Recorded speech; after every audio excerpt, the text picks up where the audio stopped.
Selamat pagi Bapak Ibu semuanya. Pagi. Oke, ini sepertinya masih semangat ya. Oke, terima kasih Ibu MC yang sudah memberikan kesempatan pagi ini pada saya. Bapak Ibu yang saya hormati, sebelum memulai saya ingin menyampaikan terima kasih dan apresiasi setinggi-tingginya kepada Bapak Ibu guru, terutama juga Bapak kepala sekolah ya. Belum hadir ya Pak Dewi ya. Oke, dan alhamdulillah ini adalah kali ketiga mungkin ya saya bersilaturahmi bersama Bapak Ibu. Terima kasih Bapak Ibu. Mudah-mudahan pertemuan kita selalu mendapatkan keriduan Allah Subhanahu wa taala, karena niat kita semuanya baik ya Bapak Ibu ya. Kita ingin meningkatkan pengetahuan ya, kita ingin meningkatkan kemampuan kita sebagai pendidik mungkin ya. Nah Bapak Ibu mungkin tidak asing lagi ya Bapak Ibu, untuk CV tadi sudah disampaikan oleh Ibu MC ya. Nah hari ini mungkin kita akan refreshment ya Bapak Ibu ya, refreshment. Jadi kenapa saya bilang penyegaran? Karena materi ini tuh bukan materi baru buat Bapak Ibu ya. Nah strategi antisipasi bullying ini adalah topik yang ditawarkan oleh Bu Vera ya kemarin ya melalui surat yang dilayangkan. Nah dan bullying ini mungkin bukan hal yang sepele ya Bapak Ibu ya. Jadi bullyingnya anak zaman sekarang dengan anak zaman dulu tuh udah jauh berbeda ya, sehingga ini butuh antisipasi yang cukup besar dari kita sebagai pendidik dan orang tua mereka. Nah Bapak Ibu sebelum kita memulai mungkin kita cek konsentrasi dulu ya. Nah kita cek konsentrasi, ini jam berapa ya? Jam 8.17. Nah, biasanya kata penelitiannya adalah di jam 8 itu konsentrasi itu sedang bagus-bagusnya Bapak Ibu ya. Tapi hanya bertahan beberapa menit saja. Nah kita coba ya Bapak Ibu, boleh melihat rekan di sampingnya. Nah, yang sini boleh ke sebelah kirinya. Yang sini boleh memandang sebelah kanannya. Oke, sudah dapat ya pasangannya masing-masing. Oke, sudah ya. Bapak Ibu boleh sambil duduk saja, tapi hadap-hadapan ya. Boleh sambil duduk saja, tapi berhadapan. Oke, yuk kita cek konsentrasi dulu ya. Oke, apa sih yang mau kita lakuin? Nah Bapak Ibu cukup mengikuti instruksi sederhana dari saya ya. Nah yang pertama, saya akan memberikan instruksi genap dan ganjil ya. Nah yang sebelah sini Bapak ya, ini adalah ganjil, ini genap, ini ganjil, ini genap. Oke, ulangi ya instruksinya: ganjil, genap, ganjil, genap. Oke, mohon diingat-ingat ya. Oke, yang ganjil mana yang ganjil? Mana suaranya dong? Yang genap mana yang genap? Ya, oke. Nah, instruksinya adalah Bapak dan Ibu silahkan persiapkan tangannya dalam posisi bersalaman ya. Bersalaman ya. Oke. Nah, jangan disalamin dulu Bapak Ibu ya. Persiapan dulu, ini nggak konsentrasi nih. Persiapan dulu ya. Nah, kalau saya, jadi Bapak Ibu segini ya, tidak boleh begini ya. Semuanya harus sikut ini ada di depan ya. Jadi sikut ada di depan ya. Sikut ada di depan. Oke. Instruksinya adalah jika saya sebutkan genap, maka yang genap harus menyalami lebih dulu, ya. Oke. Oke ya. Nah, usahakan yang ganjil itu Menghindar. ya. Oke. Kan biar seru Pak ya. Oke. Sebaliknya kalau saya instruksikan yang genap atau ganjil bergantian itu seperti ya. Oke, saya cek ya. Bismillahirrahmanirrahim. Belum. Genap.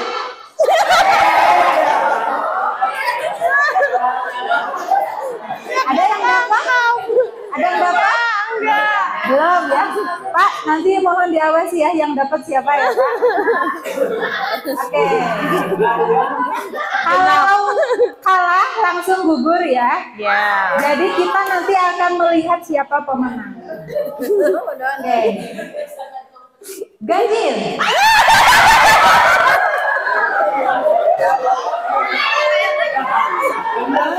Udah ada yang gugur. Yang menang sekarang bergantian berarti. Ibu menang ya sama ibu ya. Nah, berarti sekarang jadi lawan. Oke, boleh pilih yang genapnya ibu, yang ganjilnya ibu ya.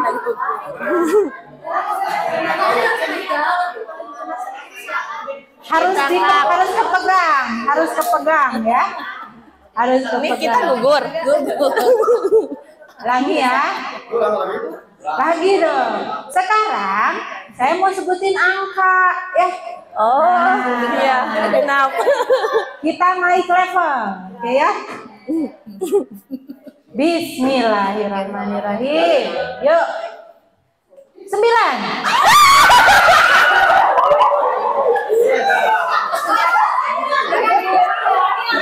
Wah, langsung menang ya.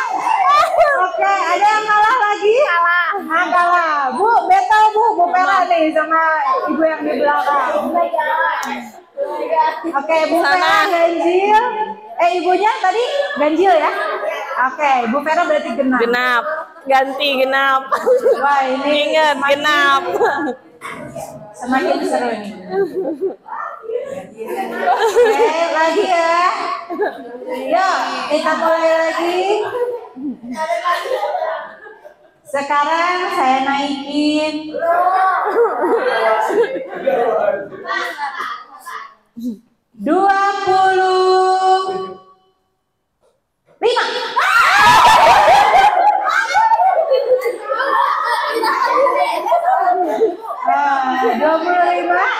Yang ini kok nggak salaman yang ini? Oke. Oke, yang kalah ada ya? Ya, cari pasangannya lagi. Cari pasangannya. Yang menang tadi. Oke, sekarang ditambah kesulitannya ya. Nih, Bu Mel, ini. Oh. Saya tambahin ya, Bapak Ibu ya. Kita masuk ke operasi.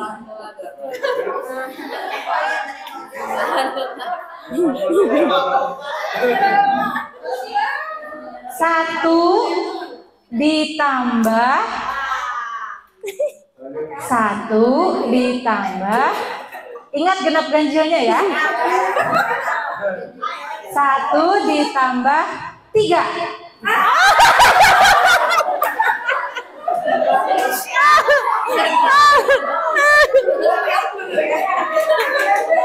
Oke. Ada yang masih menang? Ini. Wah, ini nih juara bertahannya. Ibu sama ibu ya. Ada lagi Bu? Sini Bu Mel. Nah, ini ada pasangannya ya. Lawan siapa? Bu Yani. Ada yang tadi yang kalah di sini siapa? Itu Bu. Ibu menang ya. Bu. Nah, ibu berarti sama ibu yang di belakang. Bu Ini berapa pasang lagi nih? Yang sini sudah kalah semua? Oke. Ini ada berapa pasang nih? Ada 3 pasang ya. Ada 3 pasang. Nanti yang menang dikasih door prize ya. Bu Mel. Bapak kepala. Bu Mel. Oke. 2 ditambah 7. 9, berarti yang nangkep harus yang ganjil. Oke. Masih bertahan? Masih ya? Oke. 11 ditambah Ini nih sama Bu Mel. satu pasang lagi ya. Oke, satu pasang lagi. Ganjil mana ganjil? Yang ganjil Ibu? Mega. Oke, yang genap Bu ya. 20 ditambah mau berapa? 20 ditambah 1. Oke, tepuk tangan yang menang berarti Ibu siapa? Melinda. Ibu Melinda. Oke. Konsentrasinya paling bagus gitu ya. Beruntung itu mah. Beruntung. Konsentrasi ya.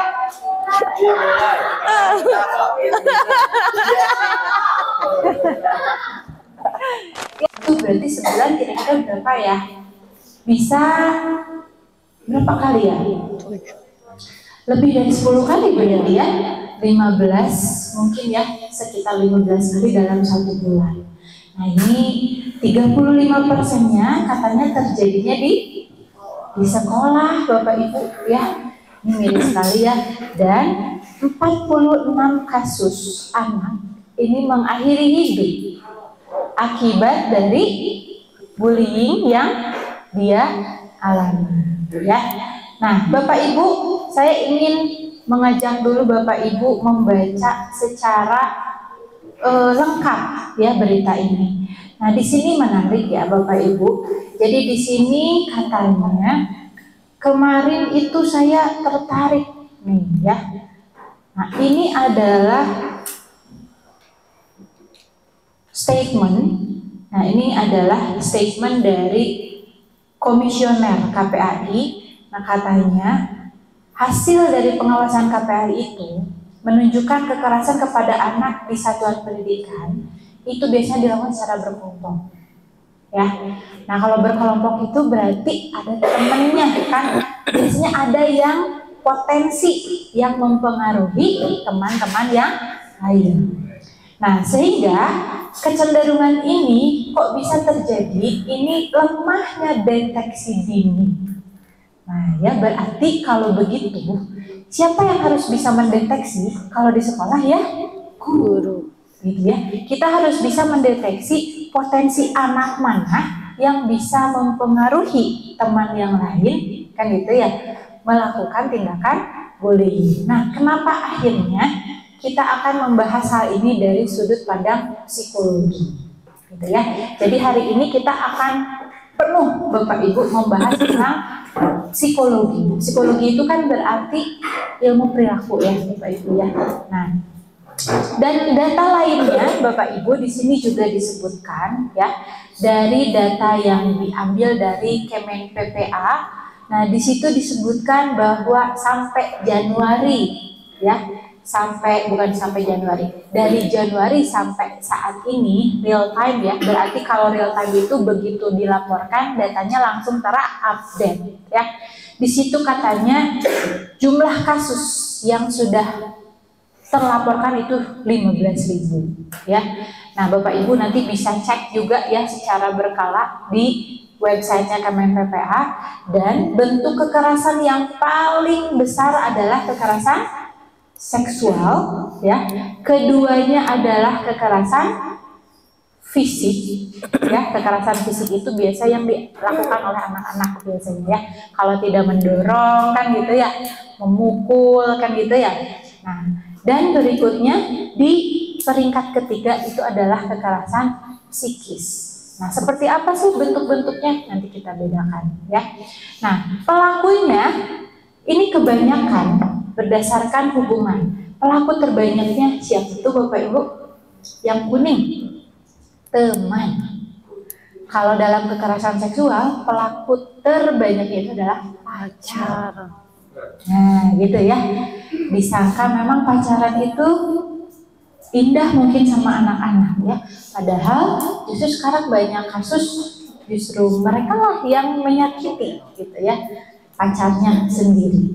Kemudian selain itu juga 2360 pelaku yang peringkat kedua nih suami dan istri. Ya, nauzubillah min dzalik ya. Termasuk Pak ya, termasuk bullying. Yang ketiga peringkatnya adalah orang tua ya, seperti kemarin yang terjadi baru-baru ini, mungkin Bapak Ibu tahu ya, ada seorang ibu yang mengakhiri hidup dengan anaknya kan gitu ya, dan di Subang ya Bapak Ibu tahu ya. Nah kemudian di temboknya itu ada coretan-coretan kan gitu ya. Nah bahwa anaknya, kamu tuh Mujianto katanya ya, saya tuh cuma pengen sekolah katanya gitu. Itu dari anak. Kemudian dari istrinya apa tercurahnya? Bahwa silahkan nanti kalau kamu punya istri ketiga kan gitu ya. Nah jadi ternyata pelaku itu orang terdekat ya Bapak Ibu ya, nauzubillahimindzalik. Nah ini kalau dilihat dari peringkat 1, 2, 3 itu orang terdekat. Kalau enggak tadi teman pacar, suami istri dan orang tua gitu ya. Nah kemudian ini adalah termasuk pada 3 dosa besar pendidikan yang mungkin Bapak Ibu sekarang isu ini sering kali dibahas ya. Jadi 3 dosa besar pendidikan itu artinya apa? Ini tidak terampuni Bapak Ibu ya. Jadi kalau sudah ada 3 isu ini di sekolah, maka sekolah harus menetapkan kebijakan terbaik, baik itu bagi pelaku ataupun korban. Ya, karena apa? Karena kalau 3 dosa besar ini biasanya lingkaran setan. Ya, jadi kalau tidak ada tindakan yang tepat, itu nanti akan terulang terus gitu ya. Karena bisa jadi si korban nanti bisa jadi pelaku. Gitu ya, kalau tidak diselesaikan tuntas. Nah, 3 dosa besar ini apa saja? 1 bullying ya Bapak Ibu ya. Bullying itu didefinisikan apapun yang bersifat menindas dan berbentuk kekerasan ya. Nah, baik itu kekerasan fisik, psikis atau tadi ya misalnya kekerasan verbal ya. Kekerasan verbal juga termasuk. Kemudian kekerasan seksual. Nah, kekerasan seksual ini bentuknya apa? Melecehkan kan gitu ya. Melecehkan hal-hal yang sifatnya seksualitas, baik itu perempuan ke laki-laki atau laki-laki ke perempuan. Memang ada perempuan ke laki-laki banyak Bu ya. Nah, kemudian yang ketiga adalah intoleransi. Intoleransi itu seperti apa? Intoleransi itu adalah ketiadaan tenggang rasa. Biasanya ini muncul karena banyaknya perbedaan gitu ya. Misalnya contoh perbedaan budaya ya, atau perbedaan agama, atau perbedaan kondisi fisik. Kalau di anak-anak biasanya perbedaan warna kulit saja itu jadi pembahasan. Ya, kebetulan kemarin mahasiswa saya mengajukan topik riset tentang perbedaan warna kulit itu yang berpotensi menjadi tindakan bullying gitu ya. Si etama hidung cenah gitu ya. Nah, kemudian berikutnya Bapak Ibu, karena kita fokus ke bullying, nah kita lihat dulu bullying itu apa sih? Nah, bullying ini adalah perilaku yang tidak menyenangkan. Pasti tidak menyenangkan, baik bagi yang mengalami bullyingnya ataupun bagi kita yang melihatnya ya. Nah, apa saja yang bisa dibully nih ya bentuknya? 1 bisa verbal ya, seperti tadi kita mengucapkan secara tidak sadar ya. Bahkan sekarang mah ada juga kan body shaming ya. Misalkan ketemu, kamu sekarang ya udah nikah mah agak berisi alah gitu ya. Nah itu tuh secara tidak sadar itu bisa jadi tidak menyenangkan bagi orang yang lawan bicara kita gitu ya. Nah kemudian kenapa sekarang kamu kok jerawatan, nah gitu ya. Nah itu banyak Bapak Ibu ya, tidak kita sadari. Kemudian fisik. Nah kalau fisik jelas tidak menyenangkan secara fisik itu apa? Misalnya mukul ya, dorong, nendang, dan lain sebagainya. Ataupun sosial, ya, perilaku tidak menyenangkan secara sosial seperti apa? Misalnya nih Bapak Ibu, yang seringkali kita lihat di anak-anak adalah mengucilkan salah satu, ya. Nah, seperti anak saya kemarin bilang, "Bun, kan kakak kemarin di sekolah ya, terus diajakin gini, kamu mau ikut game nggak?" Katanya gitu. Kalau misalkan enggak, ya udah kamu nggak usah, katanya, biarin kita aja. Nah, pengucilan itu secara kasat mata orang tidak melihat itu sebagai pembulian, ya. Padahal itu termasuk, karena apa? Itu tidak menyenangkan bagi si anak yang dikucilkan, kan gitu ya. Akhirnya dia merasa, kenapa saya orang lain kok berkelompok, saya tidak. Nah, gitu ya. Nah, kemudian di sini bisa terjadi secara nyata ataupun di dunia maya. Nah, sekarang banyak cyber bullying Bapak Ibu ya. Nah, cyberbullying itu seperti apa? Contoh, kita ngeposting foto anak kita, ya Bapak Ibu ya. Terus dikomentari sama netizen, kan gitu ya. Ih, anaknya, gitu ya. Nah, itu juga termasuk pembulian, ya. Nah, kemudian hal ini bisa menimbulkan rasa tertekan secara psikologis, baik itu dilakukan oleh orang kepada orang atau kelompok kepada orang, gitu ya. Nah, itu arti dari bullying atau perundungan. Nah, jenisnya apa saja? Nah, Bapak Ibu bisa melihat di sini jenis bullying itu bisa fisik, ya, seperti yang tadi saya bilang, misalnya mencubit, ya. Nah, kemudian apalagi memukul, ya, menggigit, ya, atau hal yang sifatnya kekerasan seksual. Contoh apa? Menyentuh anak tanpa persetujuan. Mohon maaf nih, misalnya, nah, memegang atau merangkul pundak, gitu ya. Nah, biasanya dilakukan oleh orang tua atau guru lawan jenis. Nah, itu kalau lawan jenis itu tidak diperkenankan kalau sekarang. Bisa jadi anaknya tidak nyaman, gitu ya, tidak nyaman. Kalau di dalam kekerasan seksual itu biasanya ada faktor bungkam, ya, ada faktor bungkam itu. Jadi anak tidak bisa bilang bahwa dia tidak suka dengan perlakuan itu, gitu ya. Nah, atau ketika dia diperlakukan seperti itu, dia pengen ngomong sama temannya tapi dia malu. Nah, jadi kita harus bisa menyadari sampai ke sana bahwa setiap perilaku yang kita lakukan belum tentu diterima oleh orang lain, gitu ya. Nah, kemudian berikutnya non fisik. Nah, kalau non fisik ini bisa jadi kekerasan psikologis. Contoh misalnya mempermalukan, gitu ya. Ih, tinggal itu si eta mata, gitu ya, misalnya.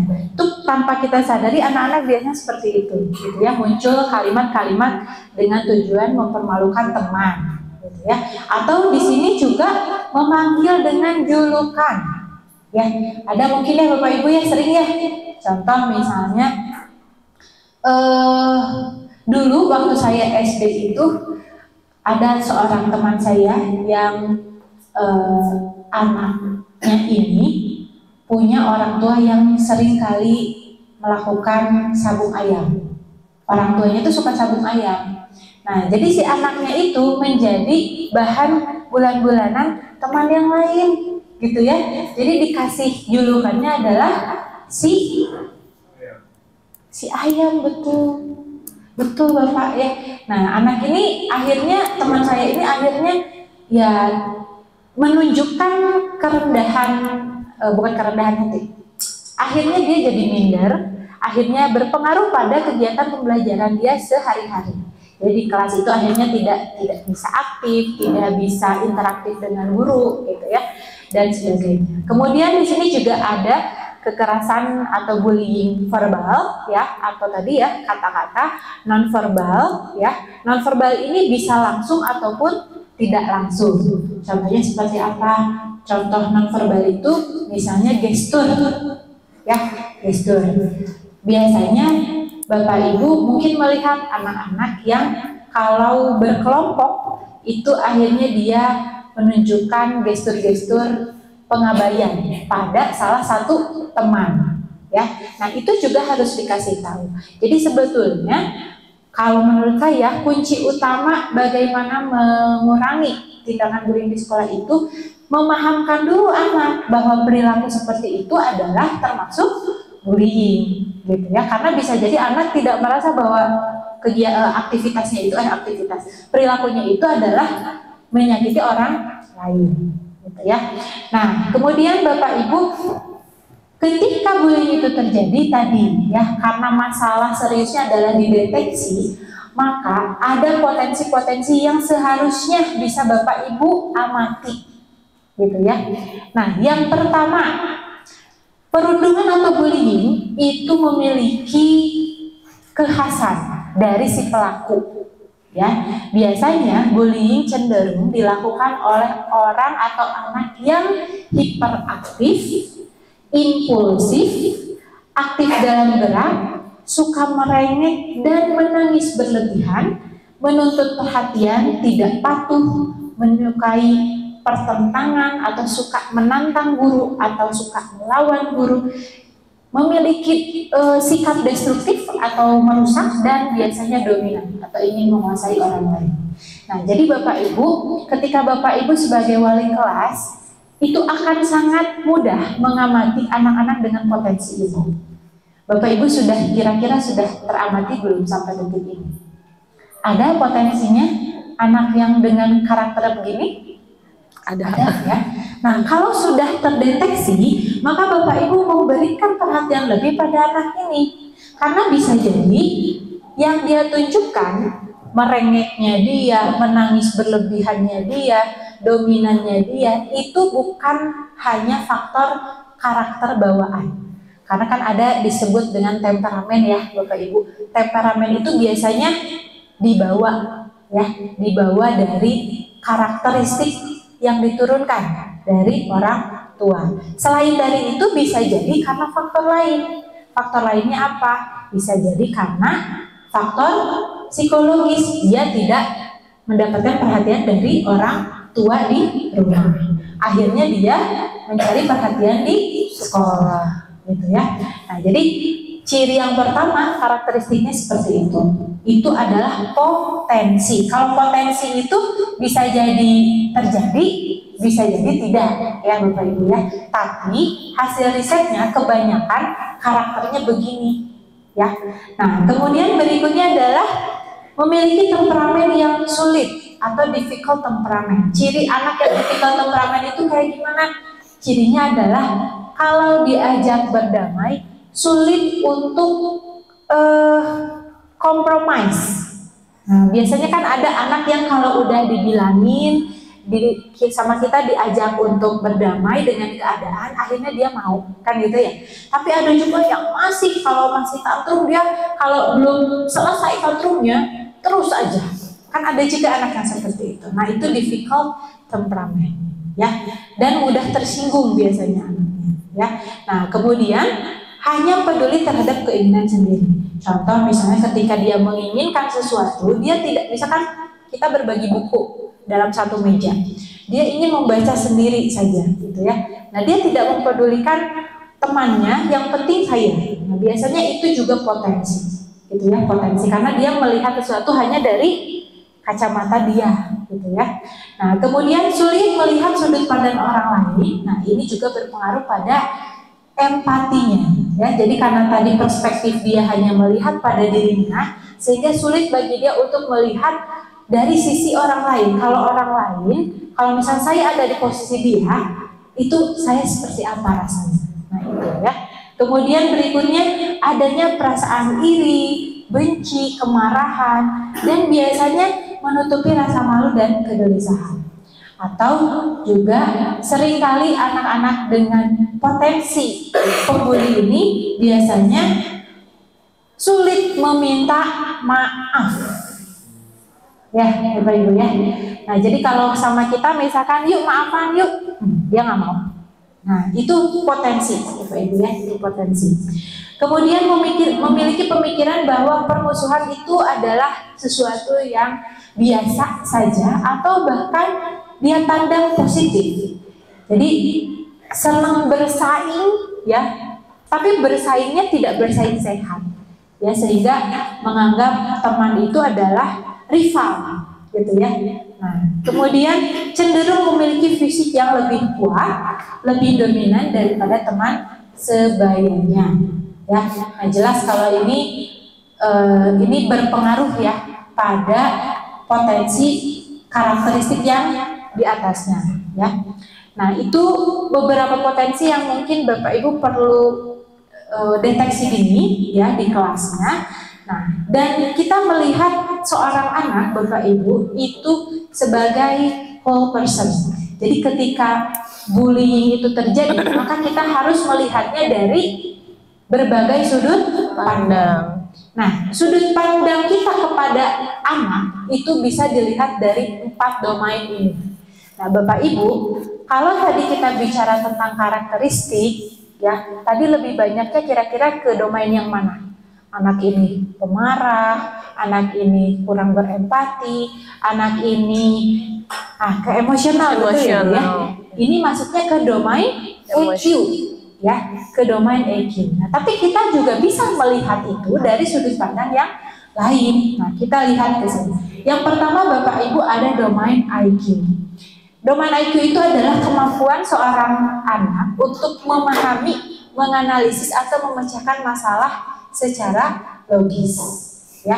Jadi bisa jadi cara berpikirnya mereka yang harus kita luruskan, ya. Jadi Bapak Ibu menyelesaikan tindakan bullying itu harus diresolve dari 4-4-nya, gitu ya. Yang pertama dari kognitifnya dulu. Nah, pahamkan dia kan gitu ya tentang bentuk-bentuk perilaku bullying. Ya, makanya Bapak Ibu harus tahu dulu kan gitu ya. Memang kalau bersiul itu termasuk kekerasan, Bu. Nah, ini sering terjadi di masyarakat kita ya. Atau misalnya ada perempuan yang lewat, Neng, atau melihat dari atas sampai bawah misalnya. Ya, apakah itu bentuk kekerasan? Iya. Nah, tapi kan tidak semua orang paham, ya. Nah, makanya betul, menertawakan juga sama, Pak, karena itu perilaku tidak menyenangkan secara sosial, gitu, ya. Jadi pahamkan dulu anak tentang bentuk-bentuk tindakan bullying dan ajak dia untuk menganalisa jika posisi kamu ditertawakan, jika posisi kamu kan gitu ya diperlakukan, apa yang kamu rasakan. Nah, kalau bicara kognitif kan kita harus sudah bisa mengambil hubungan sebab akibat ya Bu ya. Nah, jadi resolve yang pertama tuh di sini sebetulnya. Pahamkan dulu. Nah, saya kira bentuk-bentuk bullying itu kan anak juga belum tahu ya Bapak Ibu ya. Dan bentuk-bentuk kekerasan juga anak kan juga belum tahu karena anak berasal dari keluarga yang berbeda-beda. Tidak semua orang tua juga memberikan pemahaman, gitu ya. Nah, kemudian yang keduanya EQ tadi, ya. EQ ini adalah kemampuan anak mengenali, memahami dan mengelola emosi dirinya, gitu ya. Jadi sebelum memahami emosi orang lain harus memahami emosi dirinya dulu, gitu ya, serta kemampuan membangun hubungan yang baik. Nah, biasanya Bapak Ibu, karena tadi bullying itu selalu diawali atau disertai dengan emosi-emosi negatif seperti marah misalnya ya, kesal kan gitu ya, maka perlu anak-anak kita diajak untuk mengenali emosinya dulu. Ketika saya marah karena apa? Ketika saya marah, maka yang boleh saya lakukan apa, yang tidak boleh saya lakukan apa, gitu ya Bapak Ibu ya. Seperti contohnya pada diri kita juga, misalnya kita marah nih, ya, misalkan Bu Ibu marah nih sama bapak-bapak di rumah, ya. Nah, Ibu suka marah nggak sama bapak di rumah? Suka ya, sedih. Si bapak ya jadi korban. Ibunya marah nih sama bapak. Biasanya yang kena marah bapaknya langsung atau siapa? Suka mengalah. Siapa Pak? Suka mengalah. Bagus nih Bapak ya. Karena Bapak udah paham karakteristik perempuan itu kalau marah biasanya, kalau laki-laki marah gimana? Tek langsung marah. Omong kan gitu ya Pak ya? Nah, kalau perempuan kalau marah gimana? Kemana gitu ya? Bisa jadi ke orang-orang di sekitarnya. Ke anak misalnya, pernah ibu? Pernah. Ya. Nah, jadi bapak udah paham nih, oh kalau ibunya begitu berarti itu lagi marah. Kayaknya bisa jadi dari saya, kan gitu ya? Atau penyebabnya dari yang lain. Memang itu karakteristik psychological of woman, ya, bu ibu ya. Jadi kalau perempuan itu memang makhluk yang secara kodrat itu memang butuh dimengerti. Betul ya Pak ya? Betul nih. Ya. Bapak, mohon maaf, berkeluarga sudah berapa tahun Pak? Alhamdulillah 12 tahun. Nah, sudah 12 tahun berarti sudah tahu karakteristik si ibu gitu ya. Ternyata betul Bu, karakteristik perempuan begitu ya. Nah, jadi kenali emosinya dulu. Kalau misalkan saya marah, saya ini marah kenapa? Dan ketika saya marah, saya itu marahnya harus dengan cara apa, ke siapa gitu. Itu harus diajarkan Bu, ya keterampilan itu harus diajarkan. Bisa jadi anak itu melihat cara marah dia itu dari orang tuanya. Contoh misalkan orang tua yang kalau marah suka banting barang. Akhirnya anak juga kalau marah merusak lingkungan di sekitar. Kucing ditajong misalnya, kan itu ya. Pohon bunga ditendang misalnya, karena bisa jadi dia belajar sosial gitu ya. Nah, jadi ajarkan ketika kamu marah, penyebab marahmu apa, kalau kamu marah, cara menghilangkan marahnya bagaimana, ketika kamu mau marah, marahnya harus seperti apa gitu. Jadi panjang urusannya gitu ya. Nah, kemudian berikutnya adalah domain SQ. Nah, domain SQ-nya adalah spiritual. Nah, spiritual quotient ini apa sih? Kemampuan seseorang menghubungkan makna hidup atau nilai-nilai pribadi dan pemahaman tentang tujuan hidup. Pada anak-anak, keterampilan atau kecerdasan SQ ini terlihatnya dari apa? Coba, Bapak Ibu, kalau IQ udah kelihatan kan ya? Kalau IQ pada anak kelihatannya gimana Bu? Sering bertanya, kan itu ya. Kemudian apalagi kalau merespon cepat, kan itu ya.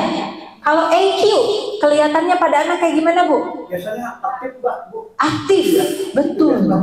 Rata-rata aktif. Ya, anak-anak yang punya kecerdasan emosi biasanya dia akan ketika dia menangis dia bisa mengelola dirinya dengan baik, gitu ya. Jadi tidak sampai ke tantrum. Nah, ciri-ciri anak yang punya EQ bagus, dia bisa mengelola dirinya dengan baik. Ya, dia juga bisa membangun hubungan yang baik dengan temannya. Jadi kalau temannya misalkan ada yang sedang bersedih, nah dia akan menunjukkan empati. Nah, itu cirinya. Oh, cirinya anak ini berarti EQ-nya udah bagus. Kemudian kalau SQ gimana cara mengenalinya? Caranya adalah dia punya nilai-nilai pribadi yang dia lakukan dalam kehidupan sehari-hari. Contohnya apa? Dia misalnya membiasakan apa-apa berdoa dulu. Mungkin Bapak Ibu sudah kelihatan ya anak ya. Misalkan kalau mau makan dia berdoa dulu. Nah, dia punya prinsip value, gitu ya. Kemudian dia sering mempertanyakan, Bu, kalau aku tidak sholat, apa yang aku akan dapat? Nah, misalkan gitu. Ya, jadi dia selalu mencari makna dari sebuah tujuan. Kalau misalkan saya sholat itu sebenarnya buat apa sih Bu? Gitu.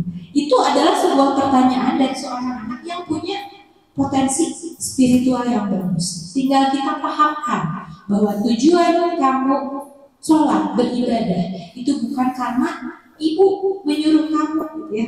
Jadi dari domain ini kita bisa mengenali dari perilaku anak sehari-hari. Kemudian terakhir adalah EQ,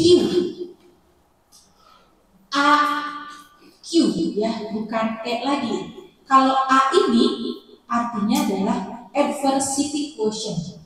Apa itu? Bapak Ibu baru dengar mungkin ya? Iya. Adversity ya? Jadi bukan IQ, EQ, SQ doang, tapi ada juga AQ, adversity quotient. Adversity itu adalah kecerdasan, kemampuan seorang anak bertahan menghadapi kesulitan atau tantangan. Nah, Bapak Ibu sekarang seringkali anak-anak dijuluki strawberry generation, mudah sekali menyerah, ya mudah terluka, ya ini kaitannya dengan EQ. Kalau saya sering menjulukinya dengan ketahan malangan, ya ketahan malangan. Jadi seberapa tahan dia mengatasi kesulitan. Kalau sekarang kan apa-apa ngomong, apa-apa lapor, kan gitu ya. Kalau zaman kita dulu, saya pernah kuku saya panjang, dipukul itu Pak pakai misal yang panjang, yang kayu. Tapi pada saat itu tidak ada fenomena anak yang melaporkan pada orang tua. Tahan aja, paling berpikir kenapa saya dipukul. Tapi sekarang tidak begitu. Kenapa? Apa sebabnya? Karena pengasuhan orang tuanya membuat dia tidak menjadi tahan. Ya, pengasuhan orang tuanya membuat anak menjadi cengeng. Nah, apa-apa dipermudah, apa-apa difasilitasi, apa-apa dibuat enak dengan alasan kan saya pernah hidup sulit Bu, saya nggak mau anak saya juga. Alasannya ke situ. Alasannya saya masa Bu orang lain punya, masa anak saya nggak punya, kan gitu ya. Kalau orang tua zaman dulu, nggak melihat pengasuhan yang lain kan gitu ya. Kamu kalau mau, kamu usaha kan gitu ya, Bapak Ibu. Mungkin Bapak Ibu dulu digituin ya, sama Bapak Ibu. Tapi kalau sekarang kita mau ngegituin, kamu pakai angkot, mau nggak ke sekolah? Bu yang lain udah pakai motor, kan itu ya. Kamu pakai jalan kaki. Kalau zaman dulu gimana? Jalan, ya Pak ya. Mau gimana ya jalan aja. Kalau sekarang, atuh kasihan kalau jalan. Malu gitu ya. Nah, jadi Bapak Ibu, keempat domain ini menjadi penentu ya seorang anak itu bisa berpotensi pembuli atau tidak. Ya, karena apa tadi? Biasanya anak-anak yang punya daya pemahaman yang bagus tentang sebab akibat, oh kalau saya begitu, teman saya akan begini, kan gitu ya. Atau tadi dia punya kemampuan memahami emosi. Duh kalau saya digituin juga saya pasti nggak suka, kan gitu ya. Nah kemudian dia punya value. Oh iya kalau di agama saya kalau membuat orang menangis, terluka, bersedih itu kan nggak boleh, gitu ya. Nah, dan adversity, ketika dia dalam kesulitan, dia akan bertahan, tidak main lapor dan tidak main ngadu, gitu ya. Nah, jadi Bapak Ibu ya, dalam psikologi bullying ini ada komponen yang sering disebut dengan agresi. Ya, nah agresi ini sangat terlihat dari karakteristik tadi. Ya, dia dominan, dia sering membuat orang menjadi terluka, bersedih, gitu ya. Nah, dia seringnya nyerang, gitu ya. Jadi agresi ini menunjukkan kurangnya perhatian emosi terhadap kesejahteraan orang lain.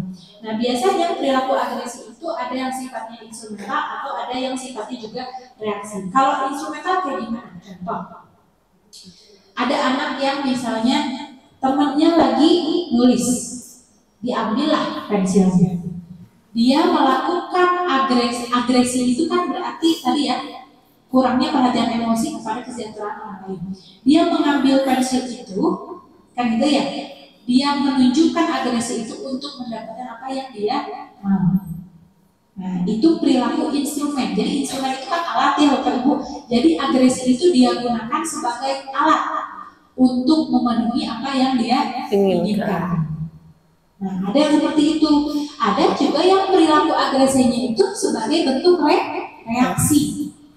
Contoh, anaknya sebetulnya nggak pernah pernah nyerang orang lain, tapi ketika dia dipancing oleh temannya, keluarlah agresi itu. Dia mukul, kan itu ya, karena pensilnya diambil, maka si temannya ini didorong atau ditarik ke sini, itu pensil aku. Nah, jadi si agresi ini juga macam-macam pada anak itu. Bisa jadi tadi yang suka ngeduluin, bisa jadi sebagai reaksi. Nah, tipenya anak-anak kita ini lebih banyak yang mana? Nah, kayaknya lebih banyak yang mana? Instrumen atau yang reaksi, Bapak Ibu? Reaksi. Ya, reaksinya gitu ya, yang sangat kemarahannya terlihat gitu ya. Nah, kemudian keduanya bisa terbuka atau terselubung. Jadi terbuka itu bisa terang-terangan dia tunjukkan, atau bisa terselubung. Terselubung itu seperti apa? Tadi seperti misalnya temannya didiemin ya, atau misalnya temannya tidak diajak untuk pergi bersama gitu ya. Nah, itu terselubung. Jadi potensinya ada berarti, tapi dia tidak menunjukkan agresi secara terbuka gitu ya. Nah, dari sudut pandang ilmu psikologi, bullying itu bisa dilihat dari beberapa perspektif ya. Nah, yang pertama dari sudut pandang sosial ekologi. Sosial ekologi itu berarti lingkungan anak, dari mulai lingkungan terdekat sampai terjauh. Lingkungan terdekat itu siapa? Orang tua, teman sebaya, guru di sekolah, teman di sekolah, teman di tempat ngaji. Nah, lingkungan terdekat itu atau mikrosistem itu yang setiap hari pagi fisik sama anaknya. Ya, nah jadi Bapak Ibu bisa jadi anak tuh mendapatkan insight, bisa tidak hanya dari rumah, bisa jadi ketika di sekolah, ketika di tempat ngaji, kan gitu ya. Nah, ada juga lingkungan makro. Kalau tadi mikro mah berarti kecil ya. Kalau makro berarti besar. Nah, lingkungan makro ini maksudnya apa aja? Media sosial, game, ya Bapak Ibu ya. Nah, jangan kira game itu tidak berpengaruh. Agresi anak-anak sekarang itu bisa muncul karena faktor game. Karena di game itu anak diminta untuk menyerang, kan gitu ya, atau untuk mematikan, atau untuk menembak, atau untuk membunuh, mengejar. Nah, itu kan aspek-aspek agresi, Bapak Ibu. Jadi semacam anak itu dibiasakan. Kemarin kan di Kemang, Jakarta ada anak yang mengendarai mobil. Anak mengendarai mobil. Wah, gitu ya. Wah, juga pengendara motor di belakang. Wah, maju kan gitu ya. Katanya dari mana itu? Dari game. Ya, Bapak Ibu ya. Jadi sudah terbukti Bapak Ibu, game itu berpengaruh. Kalau dulu Angry Bird ya. Nah, Angry Bird juga itu hasil risetnya berpengaruh pada agresi anak, gitu ya. Nah, kemudian ya, berikutnya selain dari belajar sosial ini ada di lingkungan makro ya. Kalau tadi mikro dan makro ini kan berarti artinya di luar diri anak ya, Bapak Ibu ya.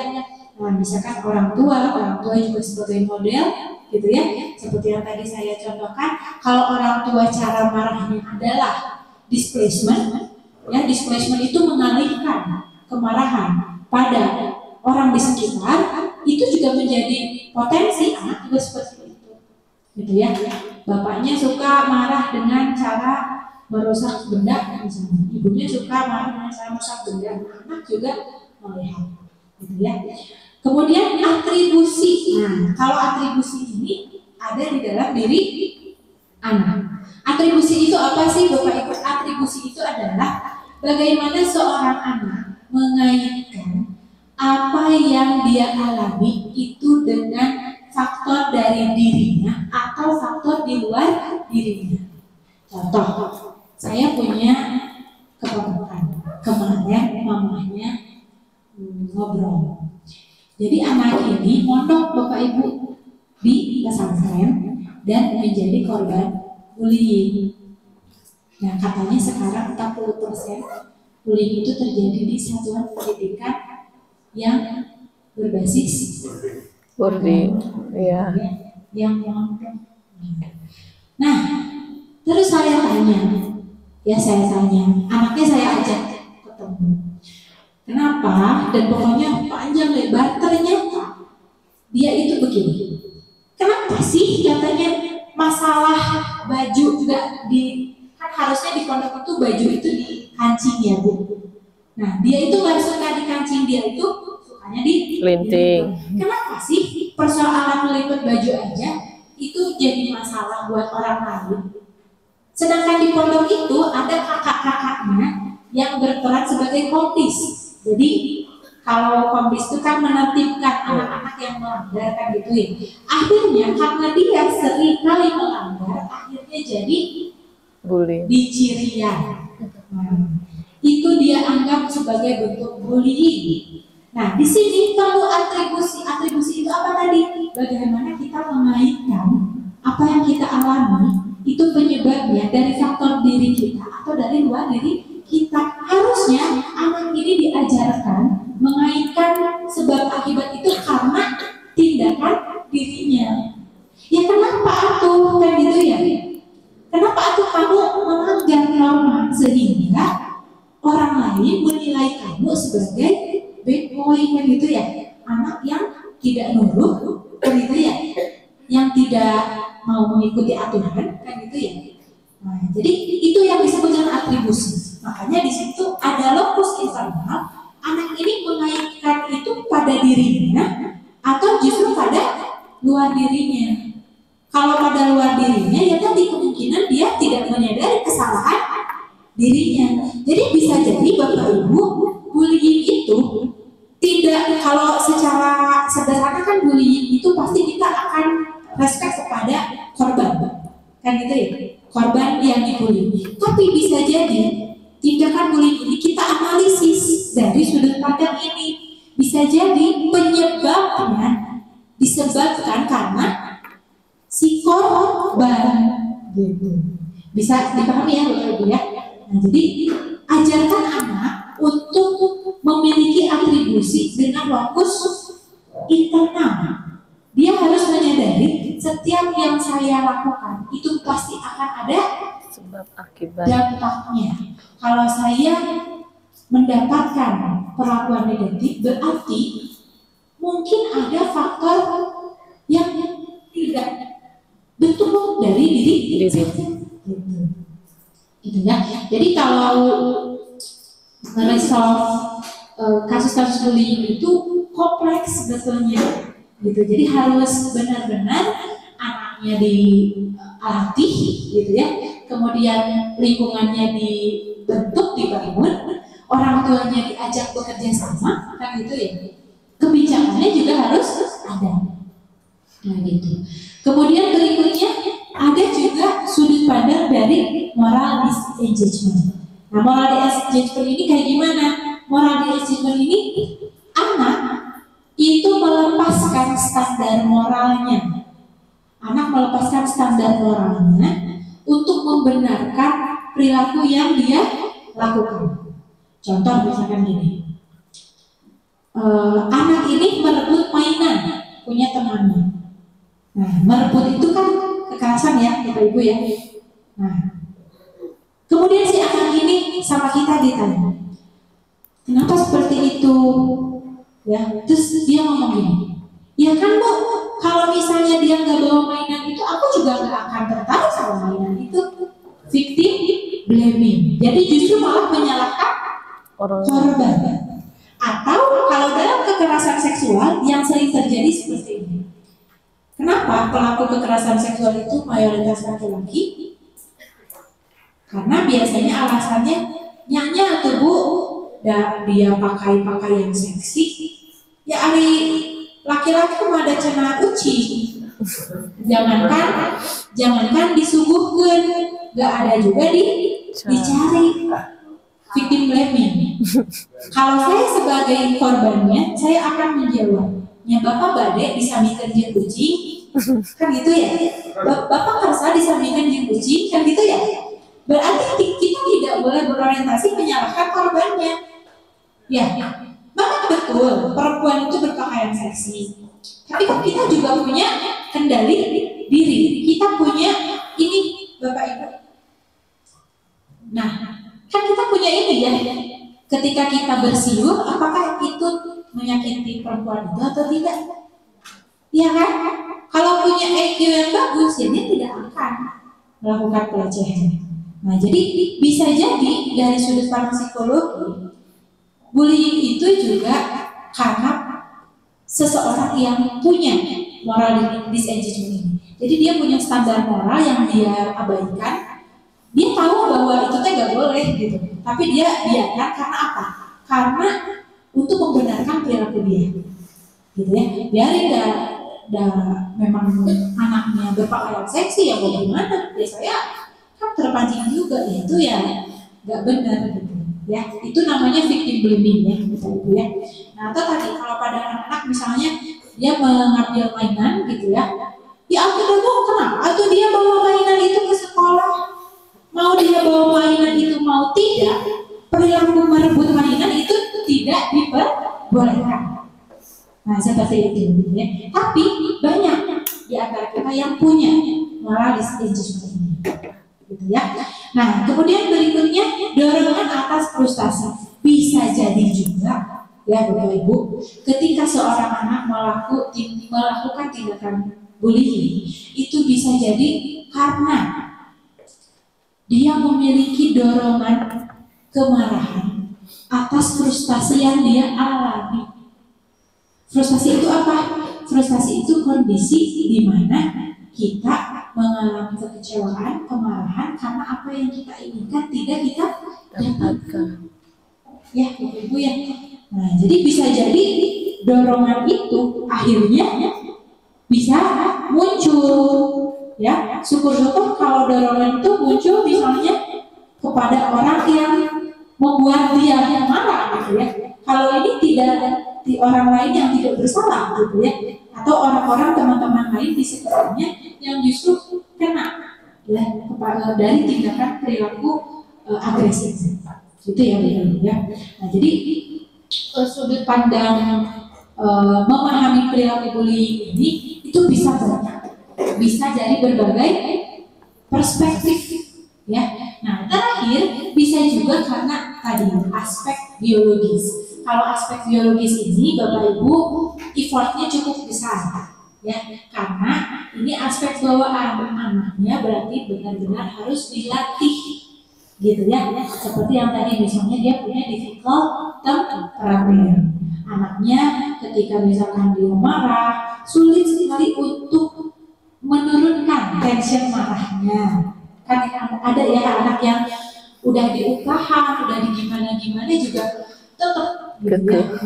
Artinya effortnya ini harus besar, baik dari kita sebagai guru atau di rumah. Jangan sampai sudah pembawaannya begitu, di rumahnya tidak diajarkan juga tentang pengelolaan diri yang baik, kan itu ya. Di sana juga diantar ke guru nalur gitu ya. Kan kita juga sebagai guru pusing juga ya Bu ya menghadapi anak seperti ini kalau kita sendiri ya. Makanya kita harus punya partnernya siapa ya, orang tuanya gitu. Kalau ngadepin sendiri sih pusing Bu, karena kan di sekolah tuh cuma berapa jam ya, sisanya kan lebih banyaknya di luaran sana gitu. Makanya kita harus punya kendali yang lain. Nah, kemudian Bapak Ibu, nah, dari apa yang tadi kita bahas, jadi apa dong gitu ya yang harus kita ajarkan kepada anak? Kenali emosi yang sebenarnya. Ya, kenali emosi yang sebenarnya. Bisa jadi anak itu gitu ya, dia melakukan sebuah tindakan bullying atau menyerang orang lain, bisa jadi emosinya memang marah, tapi marahnya bukan karena temannya gitu ya. Bisa jadi mungkin karena kemarahan dia di rumah, kemarahan dia pada teman yang lain gitu ya. Jadi solusinya adalah kita harus banyak bercerita dengan anak untuk bisa mendapatkan informasi yang utuh. Apa sebab dia merasakan kemarahan? Apa sebab dia melakukan tindakan seperti itu? Gitu ya. Nah, kemudian berikutnya, nah si perilaku agresi ini karena tadi melibatkan orang lain, maka dia akan mempengaruhi keterampilan sosial. Biasanya anak yang suka membuli temannya sedikit atau banyak? Biasanya kalau sefrekuensi banyak. Kalau sefrekuensi, karena tadi kelompok kan itu ya memiliki nilai dan prinsip yang sama. Tapi kalau misalnya dalam kondisi anak ini minoritas, orang-orang atau anak-anak yang lain kan tidak mau mendekati anak ini, kan itu ya. Nah, jadi Bapak Ibu, apa yang harus kita lakukan? Nah, di sini Bapak Ibu, kita tetapkan bagaimana anak-anak kita diajarkan tentang how to make a positive relationship with others, gitu ya. Jadi bagaimana kita membuat hubungan yang baik, positif dengan orang-orang di sekitar. Kenapa sih aspek sosial dan emosi itu selalu digabung? Bapak Ibu, biasanya kan suka digabung ya, sosial, emosi, kan itu ya, kognitif, bahasa, fisik, motorik, kan itu ya, moral, agama, kan itu ya. Karena sosial emosi ini berkaitan satu sama lain. Kalau kita tidak pandai mengelola diri kita, kita akan punya hubungan yang kurang baik dengan orang di sekitar kita. Ya. Nah, ibu-ibu mau nggak kalau misalkan ada ibu-ibu lainnya yang kalau marah itu buat baut? Ibu-ibu nyaman nggak dengan teman yang seperti itu? Enggak. Ya, bapak-bapak juga sama ya Pak ya. Kalau misalkan punya pasangan nih, yang kalau marah itu buat baut, kan itu ya. Nyaman nggak Pak? Nggak nyaman. Ya, nah jadi kelola diri dulu, baru hubungan dengan orang lain akan baik. Nah, kata si Goleman ini ada dua dimensi, Bapak Ibu. Ada dua dimensi yang bisa kita latih kepada anak-anak kita. Yang pertama adalah social awareness atau kesadaran sosial. Kesadaran sosial ini mencakup apa aja? Primal empathy. Primal empathy ini apa? Memahami apa yang sedang dirasakan oleh orang lain. Bapak Ibu kalau temannya lagi sedih, ketahuan nggak? Dari apa?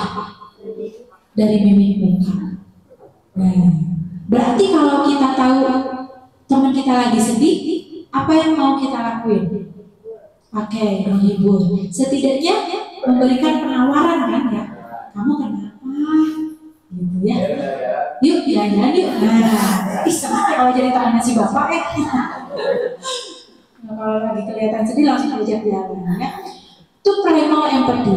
Jadi primal itu kan primer ya. Biasanya kelihatannya dari mimik muka. Kalau yang pertama kali kelihatan. Kemudian empatik akurasi. Empatik akurasi itu lebih dalam lagi. Nah, empatik akurasi itu bisa memahami dan turut merasakan apa yang sedang dialami oleh teman. Gitu ya. Misalnya ketika teman kita sedang ditinggalkan oleh orang yang dicintai, kan itu ya. Kan nggak mungkin kita senang-senang di hadapan dia, ibu ya. Nah, itu empatik akurasi. Kemudian attunement. Attunement ini adalah kemampuan mendengarkan secara mendalam ketika orang lain sedang bercerita. Nah, ibu-ibu kalau lagi curhat, enaknya curhat itu sama orang yang mau Mendengarkan. Biasanya yang dibutuhin seorang istri itu Pak adalah Didengarkan. cukup didengerin aja ya Bu, gak usah dikasih solusi apalagi nasihat. Biasanya ibu-ibu langsung pening gitu ya. Cukup didengerin aja Pak. Jadi perkuat perempuan itu makhluk yang suka didengarkan. Dengarkan. Nah, pendengar setia. Jadi suami yang bagus itu yang pendengar setia. Nah, sama ya. Nah, ketika seorang anak dilatih untuk mau mendengarkan apa yang sedang dirasakan oleh teman dan mendengarkannya secara mendalam. Ciri yang mendengarkan secara mendalam gimana, Bu? Kalau kita lagi cerita, gimana teman-teman? Fokus, terus gimana? Kan gitu ya. Iya. Nah, itu mendengarkan secara Mendalam. beda kan kalau misalkan mendengarkannya, oh ya terus gimana? Terus gimana? Beda ya, baik. Nah, itu masuk kepada social awareness. Kayaknya kita males ya ngomong sama orang yang kalau kita ajak ngomong dia ya dengar sih dengar gitu ya, tapi apa yang didengar itu tidak dia rasa. Ya. Nah, kemudian social recognition ini apa? Mengenali apa yang terjadi di lingkungan sosial. Contoh misalnya, ada apa nih? Wah, ada kecelakaan misalnya gitu ya. Nah, kalau ada kecelakaan, berarti kan kemungkinan yang dirasakan oleh orang-orang di situ apa? Sedih. Kan itu ya Bu ya? Nah, kemudian kesedihan itu biasanya akan mengarahkan kita pada perilaku apa? Membantu. Kan itu ya. Kemarin ada tuh saya lihat, jadi ada seorang bapak tua yang bertabrakan dengan seorang gadis muda. Nah, di arah yang berbeda. Jadi bapaknya dari sini, si anak gadisnya dari sini. Nah, bertabrakan. Kemudian yang ditolongin itu yang gadisnya aja. Jadi si bapak tuanya malah dilihatin gini sama orang-orang di sekitar itu. Nah, itu kaitan dengan social recognition, gitu ya. Jadi bagaimana kita itu mengenali apa yang terjadi di sekitar dan apa yang mereka inginkan dari kita selaku orang yang ada di situ juga. Gitu. Kadang ada juga orang yang lempeng ya, Ibu ya. Berarti social recognition-nya kurang bagus. Misalkan lagi ada kecelakaan ya, dia berangkat. Nah, social recognition ini namanya, ya. Kemudian yang dimensi keduanya adalah social facility. Kalau social facility itu kaitan dengan bagaimana kita menunjukkan involvement atau keterlibatan kita kepada orang-orang di sekitar. Contoh misalkan di sini interaction synchrony. Interaction synchrony itu gimana sih Bu? Sinkron. Nyambung. Jadi nyambung itu seperti misalnya kita lagi cerita sedih, berarti orang-orang di sekitar kita responnya harus Sedih. Sinkron. Ya. Ini cerita sedih, masa kamu gitu aja sedih? Masa sih kayak gitu? Itu bersifat netral gitu ya. Nah, di satu sisi mungkin tujuannya mau menguatkan, tapi di sisi lain orang yang sedang merasa sedih biasanya butuh dimengerti. Oh ya, memang ini membuat kamu sedih, gitu ya. Dan saya merasakan kesedihan itu juga. Tapi bagaimana supaya kita tidak sedih lagi? Yuk, kan gitu. Jadi tidak langsung gitu-gitu sedih. Jadi berusaha netral, padahal si respon orang yang sedang mendapat kesedihan bisa jadi kamu nggak ngerasain apa yang saya Rasain. gitu ya. Nah, jadi basic dari supaya anak tidak melakukan tindakan bullying itu ini sebetulnya. Dilatih dulu sosial skillnya, gitu ya. Tapi kalau sosial skillnya tidak dilatih, ya dia mau berempati gimana sama teman gitu. Dia mau tahu bahwa itu menyakitkan gimana kalau dia tidak pernah dikasih tahu tentang dasar-dasar kemampuan ini. Kemudian berikutnya self presentation. Self presentation ini adalah bagaimana kita menunjukkan diri kita kepada orang lain. Contoh, ya kalau kita tadi sedang mendengarkan teman yang sedih, maka kita harus benar-benar ikut di dalamnya. Oh iya, ya. Nah, jadi self presentation itu kan bagaimana kita menunjukkan kepada orang itu bahwa saya juga ikut merasakan kesedihan, gitu ya. Atau self presentation saat mendengarkan tadi, yang tidak begini kan gitu ya. Kalau salah presentasi yang bagus ketika mendengarkan ya kita melihat matanya kan gitu ya. Kemudian kalau di dalam ilmu psikologi itu ada gestur badannya itu condong ke depan ke yang bercerita kan gitu ya. Bapak Ibu kebayang kalau ada temannya lagi cerita terus kitanya begini terus senang nih mau cerita juga ya.